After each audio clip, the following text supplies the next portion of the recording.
Well, folks, allow me to introduce Tanys Coughlan. Met Tanys in 2019, and it has been just a riot and a blast. And she's really good at what she does. She's good with people, and that's why she's in the HR business. She's the founder and senior consultant at Twillow Consulting. She's a certified human resource professional. She's graduated a Bachelor of Science from U of O, and she has a human resource certificate from Algonquin, and she's been 10 years of management experience, and it shows. She knows a lot of stuff. She helps local business owners lead their employees with empathy, fair practices, and a high standard of ethics. She provides advisory services and training to increase employee engagement, productivity, to help them meet the legislative requirements. And gosh knows, we know the province of Ontario wants us to meet those. Twillow, apart from other, what sets her apart from other competitors? Focus on the human side. So it's ensuring the business practices are humane, leading with empathy, fair practices, and high standards of ethics. And the goal here is to have engaged, happy employees, because if they're engaged, they're more productive. And if they're more productive, so is your business. All right, can't hurt about that. Twillow's unique blend of human focus and business acumen ensures that the services that are provided are delivered with a well-rounded approach. That's really important. Boutique nature of Twillow Consulting means there's a personalized service delivery. And so she understands the challenges of being a small business to a medium business. And she's worked with other colleagues of mine, and they're very happy. And in fact, Vankir, you're going to really enjoy this conversation from Tanys today. Over to you, Tanys. Well, thank you so much, Bernie. That was great. So it's great to see you all today. Thank you for coming.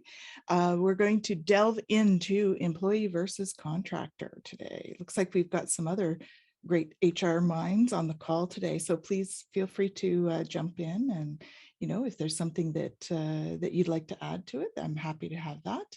And any questions, when we get to the end, there'll be a little question period as well. Okay, so I'm just going to share my screen. I do have some slides for you today. There we are. Awesome. So let's move to the first one. So what we're going to cover today is, what is an employee? What's the relevant legislation regarding that? What is a contractor? The pros and cons of each, and some of the tax pitfalls, because we want to make sure we're avoiding those. And then what are the CRA criteria to determine the employment relationship? This is super important. So we'll get into some of those details. So as we all know, an employee is someone that's hired by an employer, right, to do a specific job. They usually have part-time, full-time, or else it's a temporary job assignment. They could be casual, right? Depends on the situation that the employer is in and the industry that you're working in. The employee is hired by the employer after an application and interview process results in his or her selection as an employee, and the selection occurs after the applicant is found by the employer to be most qualified applicant for the job. So in what I do, I often will be making sure that you're using a proper interview tool so that it is defensible. We call it defensible. So it requires us to, score people, as I'm sure you've all been involved in those kind of interviews before. And it takes some of the subjectivity out of it. It makes it a little bit more objective. And there's also, scoring criteria that you look at that helps you to do that kind of thing. So that's an important part in terms of making sure that you're not, doing anything that is coloring outside the lines. The terms of an individual's employment are usually specified in an offer letter, an employment contract. And I put verbally here because verbally does count. So we do have to be very careful when we're actually hiring people that we make sure that we're being accurate in what we're telling them in an interview. Okay, so just to be aware of that. And we shall go on to the next one. So what's an employer? An employer is an organization, institution, government entity, agency, company, professionals, firm, nonprofit, right? So an employer is all of those things, right? Anybody who hires employees is considered an employer, okay? Some of the legislation that covers employment contracts in Ontario is the Employment Standard Act. So that's one of the biggest ones.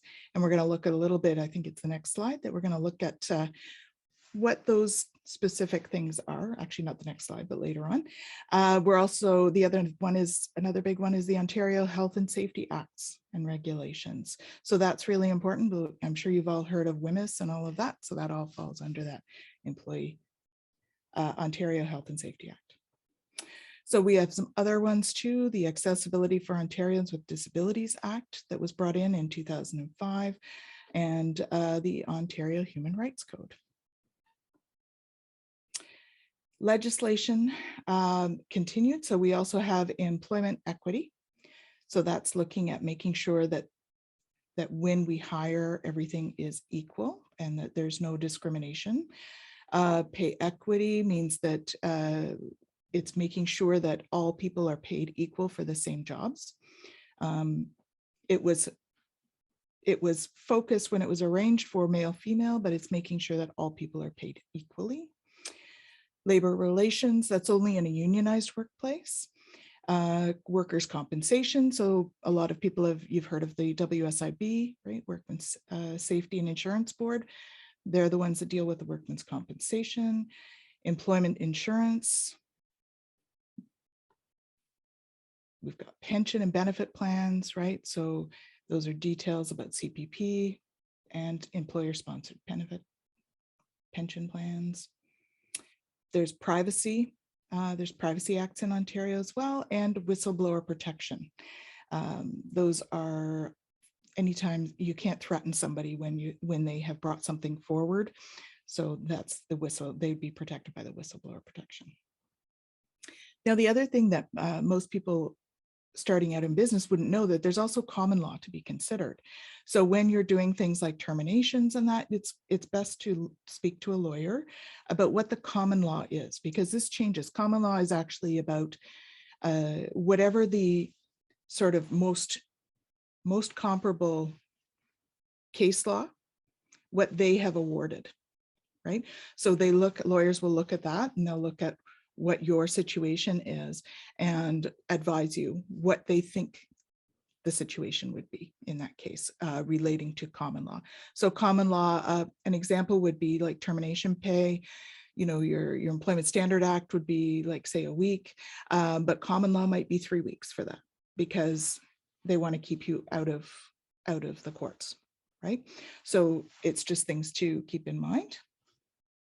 So these are some of the things that the Employment Standards Act covers, right? So we've all looked at this. You probably are aware of this because we actually do have to have, they usually have to have posters up on your health and safety board about these things, as well as some of the health and safety stuff. So hours of work, right? Eating periods, resting periods, wages are all covered under that. All the different kinds of leave would be covered under that. We have one more right now. I didn't mention it here, but it's because it's pretty, it's the COVID leave, right? So that is, it's an emergency leave. It would be sort of under this one, the personal emergency leave, unless it's sick, right? If you're off because you actually have COVID, then it might be under something different. And so then we've got temporary layoffs and all of that. And all of that would be covered under there. So those are the minimum. The Employment Standard Act is like your minimum requirements. So if, of course, my focus is to make sure that your employees are engaged. And so you could look at this, but I would encourage you to also look at the benefits of going above and beyond the Employment Standards Act minimums, because those are sort of, you have to do those. But if you want to have happy employees, find a way that you can incorporate a little bit more than what the Employment Standards Act requires, okay? And of course, you've got to look at your fiscal responsibility where that's concerned, and weigh out what the benefits are to that, and whether you can do other things that may increase your engagement. So here is the list of the minimum wage. There's some recent changes there, and that is the lowest wage that you can pay. You'll notice here that there are different categories for the rate. So you've got your general minimum wage. So when we all talk about that, that is what we all hear about most of the time. But there's also a student wage. So if you're a student, it's a bit lower. And then liquor servers, there's a lower minimum wage because they account that there will be tips involved as well. Okay. And then there's hunting and fishing and home worker ranges. So you'll see that they're all pretty close in terms of, within $1 to $2 of each other. But it does, there are differences depending on the industry that you're in. So it's good to make sure that you're aware of that when you go, what industry you're in, and look up the specifics and when you start hiring people. Okay. So what is an independent contractor or consultant? So an independent contractor is an individual that is self-employed. So they're responsible for taking care of their own bookkeeping, filing their own taxes, any licensing or record keeping is their responsibility, right? They're not hired for a job or for they don't have a job description. They're hired for a project or a specific a task, right? It's task-based as opposed to being an employee, and it's the overall hiring. So now we're going to look at the pros and cons, because there's pros and cons for both, right? The pros for an employee, employees will feel pride in their position in your company. So really it helps them with feeling like they have job security, okay? They also feel like they're part of a team, which is really important. So employees tend to have a little bit more engagement in your company, in what you're doing and all of that, okay? So they're going to be more likely to go the extra mile when they're involved as an employee. The hourly wage for full-time employees is much less though, because they have job security, right? So if you were to go and hire a freelancer, you're often going to be paying a little bit more, but that's because they're responsible for their own taxes, for all of that stuff. They're responsible for any licensure and all of that as well, and any insurance and that. So they have to count that all in as well, and then take out their wage. So they usually have a higher wage. You don't need to scramble to find help if your workload increases. So that's kind of, that's a big one, right? So if you have the correct amount of staff for your workload and then all of a sudden it increases, usually your employees are more likely to just, do a little bit of overflow if there is not, a little bit of overtime, if it's required. Of course, you're going to watch the Employment Standards Act where that's concerned, and their hours and the overtime rate, and the hours that you have to stay under for that. The other thing is you don't have to wear all the hats in your business yourself, right? So you can always delegate if they're employees, and you can cross-train. So you don't need to continually train staff, but you can cross-train. So if someone's going to be off and you know that this person has the bandwidth to take on some of that work, you can split those tasks up among some of your employees if nobody, as long as everybody's got the bandwidth, right? Like the time in their day to take on extra, then you can cross-train employees, and training employees actually really helps to improve their engagement. So when you do train your employees, train them, make sure that they have a very good outline though of what their position is, right? We tend to get scope creep when we start to cross-train. So we want to make sure that they know exactly what their position is first, and then you can train on something else. And if it fits the business, you can add that in from time to time, okay? And then if you want to take vacation, you can, because you know that somebody's there to hold down the fort. So that's something that's big for entrepreneurs, right? We tend to not take vacation because we want to make sure the business is going and we can't go without the income and stuff. So with an employee, you can start to take some vacation and stuff. So there's some really good benefits of having employees. Some of the other thing is that there's dedicated loyalty there, right? So you can increase your loyalty with your employees by treating them in a really, really good way and going above those ESA standards and stuff. And like we said, we can have them doing multiple roles. We can diversify the workforce within the company, and lots of learning opportunities for staff, which is really valuable, because really the workforce now is all about, having that opportunity to grow, as an employee. So having that opportunity really increases your chance of getting good employees and keeping them. Okay. Improve the workflow. So you can have more, like I do a lot of process maps with my clients. So we have specific processes in place so that everybody knows how to do something. And then it streamlines the process. So you can look at a process map and you can say, okay, we don't really need to do this if we do this on the process map. So let's streamline that so that we can use those resources over here, right? So that's a benefit of having employees. Some of the cons.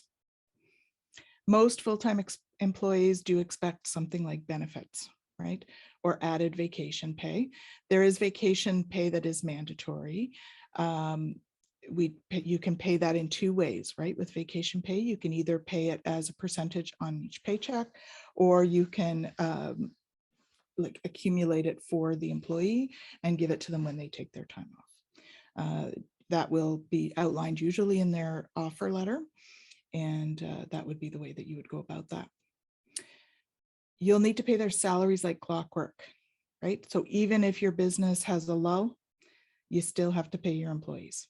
It's not like being the owner and you can like, oh, well, next week's going to be busier, so I'll take out my owner's portion next week, right? With salaries, you have to pay them either way. So it's good as a business to make sure that you have that sort of backup plan for those shorter weeks, those lighter weeks. And you'll have specific payroll paperwork that is legally required, because you are going to have taxes, CPP, and EI taken off of each paycheck. So that requires its own paperwork and stuff. So you need to withhold that from, because they pay a portion of that as employees as well. So you would have to be withholding some from their pay. And so it is an administrative cost when it comes to that, because there is time to work out that stuff as well. Okay. Some more cons is there's an added responsibility, right? So because you have to make sure that you're paying them regularly, you're responsible for that employee's outcome, right? To a certain extent. I mean, of course, they have responsibility in the situation as well, but you have a responsibility. You have more responsibility to an employee than you would to a contractor. Okay. You also have to consider the space. So when you have an employee, they're usually an on-site, although nowadays with COVID and stuff, we're having a lot more flexibility on that. But that is a consideration, making sure that there's not extra overhead in terms of having a bigger office, you know, and then you've got all the supplies for an office, right? You have to consider all the paper, all the coffee costs, you know, all of those things that go into it, even down to the toilet paper, right?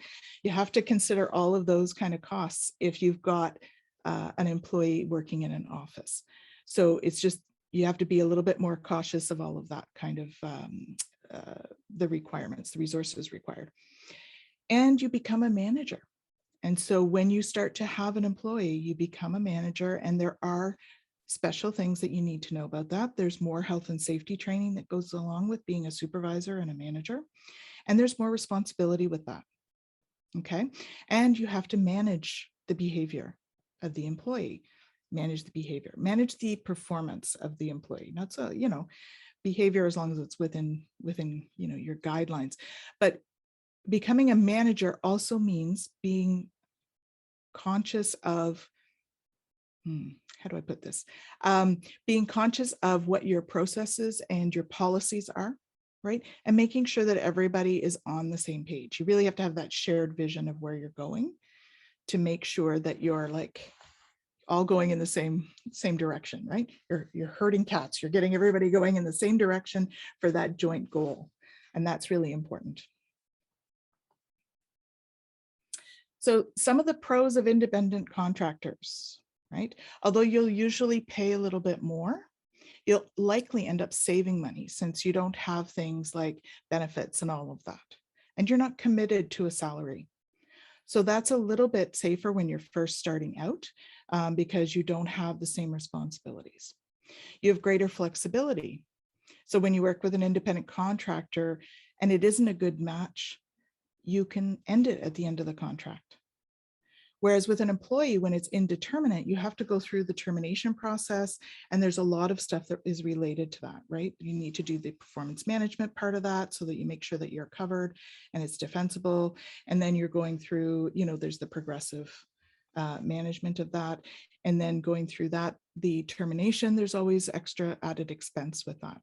And so with a contractor, you don't have that. You get to the end of the contract, and usually contractor contracts have clauses in them about terminating early and writing and all of that stuff.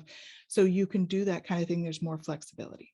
Okay, so if you don't get along with that person, or there's something that isn't meeting the needs anymore, or you have a sudden change in your business, you do have more flexibility with independent contractors.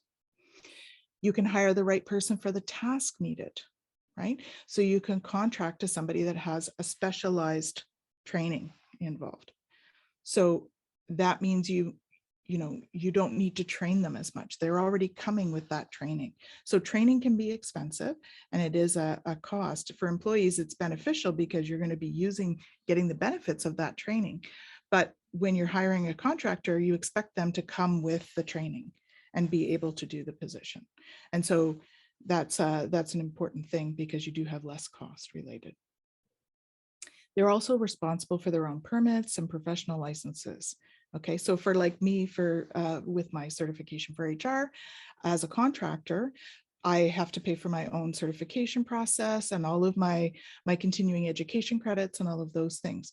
Whereas if I was working for a company, they would likely pay for that, and they would also likely pay for any of the continuing education that would go along with that to keep my accreditation. Okay.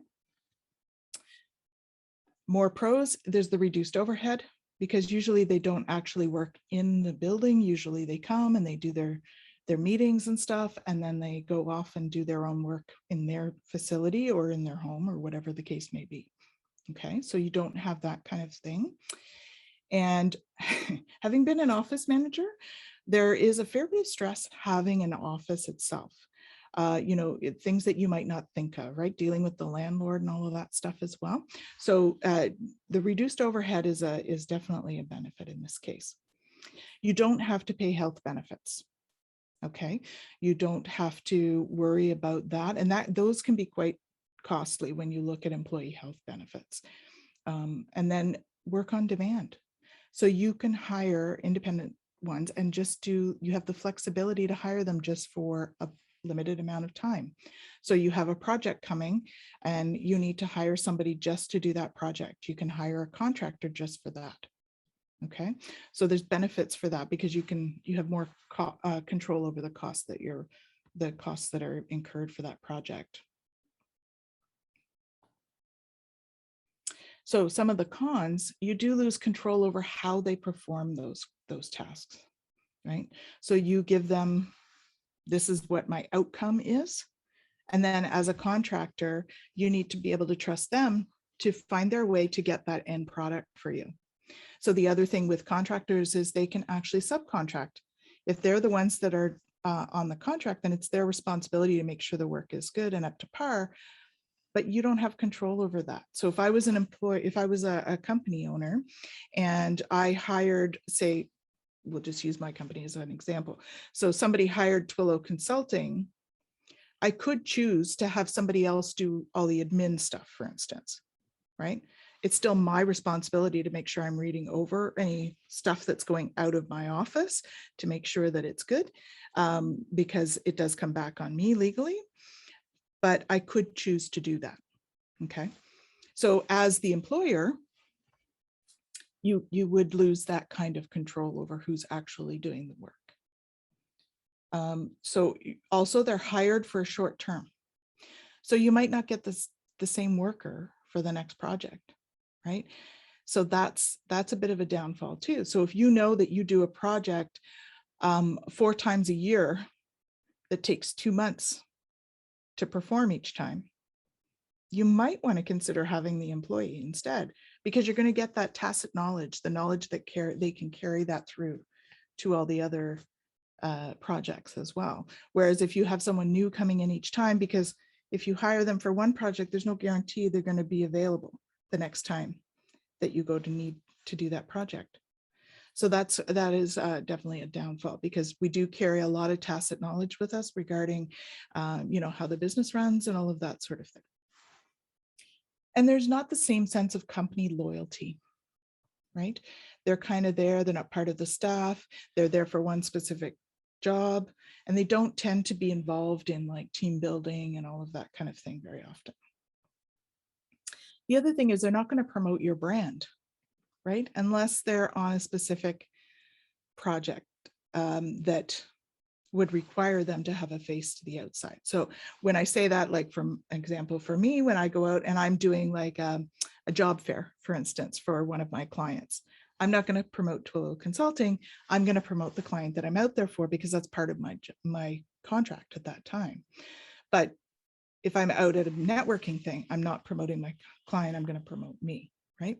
So you see there's different instances where you wouldn't necessarily get the same kind of coverage in terms of contacts and stuff. And all copyrights will be owned by the independent contractor unless you draft an agreement stating otherwise. Okay, so any work that a contractor does they still own that. They have a responsibility to keep it confidential, of course, and all agreements would have a confidential clause, and you probably have a non-disclosure. But in terms of who owns the copyrights to all the material that's written by the contractor, it is the contractor in most cases. Okay, so you also have a lack of control over how the work is performed, when it's performed, and they may commit to more projects than what they can handle, right? And you don't have control over that. So if somebody ends up committing to too many and it's taking them a lot longer to get their part done because they've committed to too many, you don't really have a lot of control unless you've got that in writing that there's a specific time frame on that. Okay. Whereas with an employee, right, you could delegate some tasks to make sure that they can balance that workflow a little better. No fixed rates. So really there's a range, and people usually go within a range for contract work. And so it's not like you end up with a fixed rate. You could have them on, remember that scenario I talked about where you might do it 4 times a year, for instance. The first contract, they might sign a contract for, $50 an hour. And the next time their rate may have gone up to 60 or 70, right? And you don't really have control over that. You have control whether you choose to have them on again. But again, there's that tacit knowledge to take into account. The other one that we're going to talk about a little bit more is misclassification.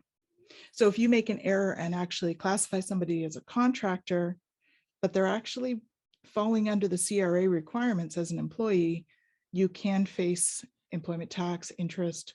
You could be liable for past stuff with them.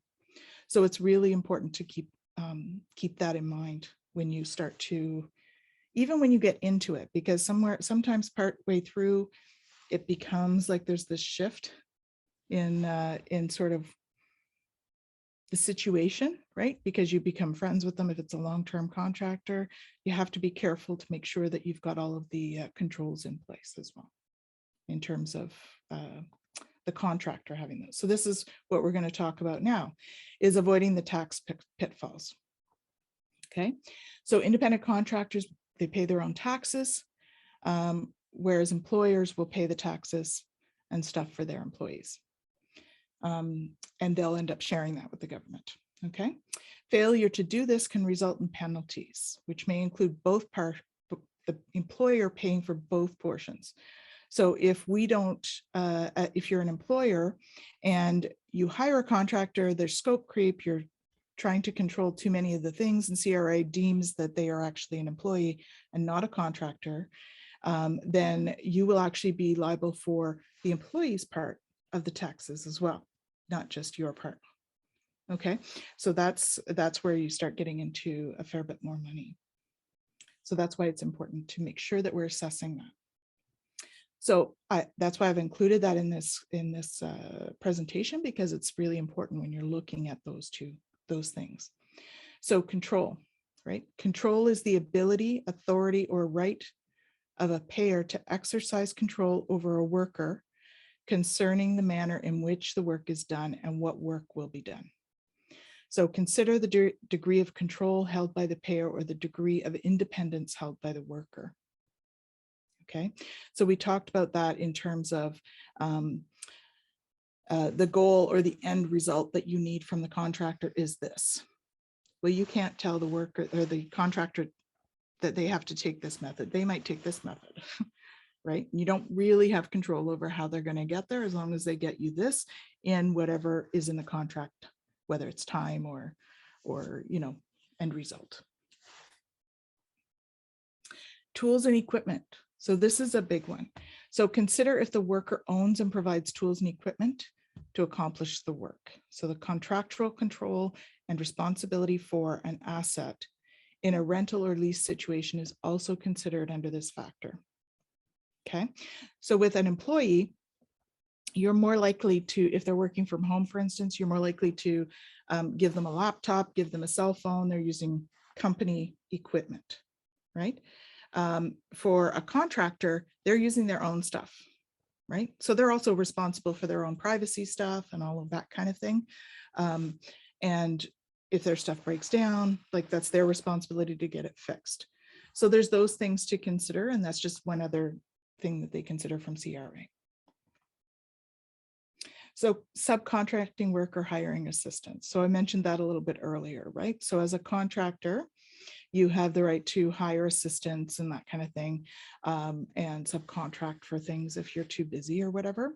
So, as an HR person, for instance, I could, as a contractor, subcontract a specific contract that I have because I might have overscheduled or something, right? And I would have the right to do that. Whereas an employee wouldn't have that, right? They would go to their supervisor and say, I can't finish the work. I need help.